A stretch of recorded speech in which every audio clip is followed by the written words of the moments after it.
A senhora falou há pouco, em resposta a Thaís, foi bem no final da pergunta. Eu queria que a senhora desenvolvesse um pouco melhor, por favor, essa ideia de essa proposta de mulheres terem idade de aposentadoria equivalente à dos homens, considerando o contexto do que a senhora discute muito no livro sobre a desigualdade muito grande que ainda existe na distribuição de tarefas domésticas, com cuidado com os filhos, entre homens e mulheres, que por mais que acho que caminhe para uma diminuição, está muito longe de uma equidade.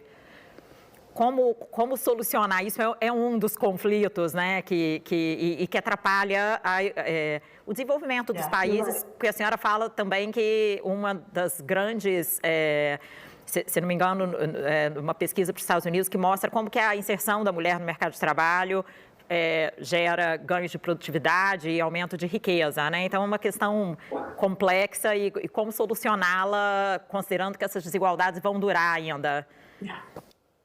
Yeah, no, you're absolutely right.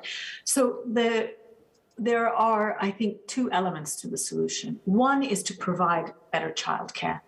You know, you can show that girls and boys do equally well in school.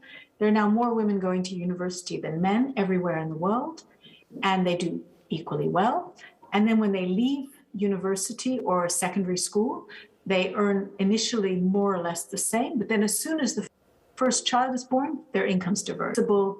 They sometimes will work part-time, or they will come out of the labor market for a while. And that means they get less experience, and that means they earn less over the course of their lives. And so unless we solve the problem of childcare, we will never be able to tap into the talent of all of these women. And the model for childcare can vary hugely across countries, but we need to solve that problem. I think that the models of parental leave that the Nordic countries use is very powerful, where they say that both men and women get time off when a child is born. I think it's in Finland, where they said the woman gets 4 months, the man gets 4 months, and they both can have 4 months to share between them. And if the man doesn't take his 4 months, it's lost. And that encouraged many men to take parental leave. So I think looking at models of childcare like that are very interesting. Publicly provided childcare is another model used very widely in countries like France and the Netherlands, which works very well and enables women to stay in work. And in some countries, extended family is a really important source of childcare. Grandmothers, grandparents, aunts, and so on, who can play a role. But we need to solve the childcare problem to enable women to stay in work. The other side of the problem is the one you hinted at, which is all the unpaid work that women do. So globally, women do 2 hours more unpaid work every day. And that unpaid work means that there's less time for paid work. And again, this is something that is a part of the social contract, is how do we divide up work in our homes?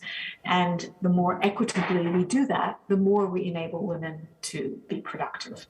So I think if we can sort out childcare and deal with unpaid work in the household, those would be transformative in our economies, because women would. But the evidence shows is that when you increase women's labor force participation, everyone is more productive, not just the women, but the men are more productive, because then they're in jobs that suit them most. And employers are able to match people's skills to the jobs that suit them best, and the entire economy is more productive.